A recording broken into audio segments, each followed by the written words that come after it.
بسم اللہ الرحمن الرحیم۔ السلام علیکم، میں ہوں عالمہ اور آپ دیکھ رہے ہیں عالمہ نولین چینل۔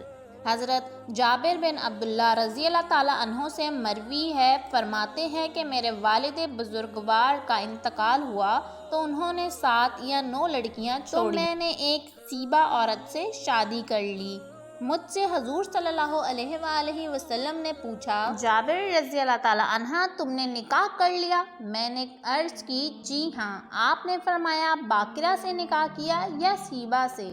میں نے عرض کی سیبہ سے۔ آپ نے فرمایا کمواری سے کیوں نہ کیا کہ تو اس سے کھیلتا اور وہ تجھ سے کھیلتی، اور تو اسے خوش کرتا اور وہ تجھے خوش کرتی۔ میں نے عرض کی کہ میرے والد کا انتقال ہوا تو انہوں نے چند لڑکیاں اپنے پیچھے چھوڑیں، تو میں نے پسند نہیں کیا کہ میں ان پر انہی جیسی یعنی کمواری بیوی لے کر آؤں، چنانچہ میں نے ایک ایسی عورت سے نکاح کر لیا جو ان کی نگرانی کرے اور ان کی اصلاح کرے۔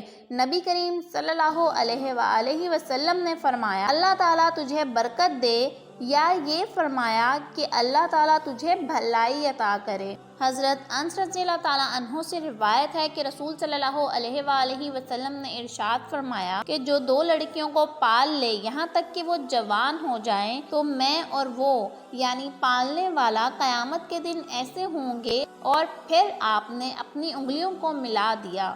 حضرت عائشہ صدیقہ رضی اللہ تعالیٰ عنہ سے مروی ہے کہ رسول صلی اللہ علیہ وآلہ وسلم نے ارشاد فرمایا میری امت میں سے جو کوئی 3 بیٹیوں یا 3 بہنوں کی پرورش کرے، ان کے ساتھ حسن سلوک کرے، تو وہ بیٹیاں یا بہنیں اس کے لیے جہنم کی آگ سے پردہ رکاوٹ ہوں گی۔ ویڈیو اگر اچھی لگی ہو تو اسے ثواب کی نیت سے پلیز شیئر کرنا مت بھولیے گا۔ اپنی دعاؤں میں یاد رکھیے گا۔ اللہ تعالیٰ ہم سب کی مغفرت فرمائے، آمین ثم آمین۔ جزاک اللہ خیرہ۔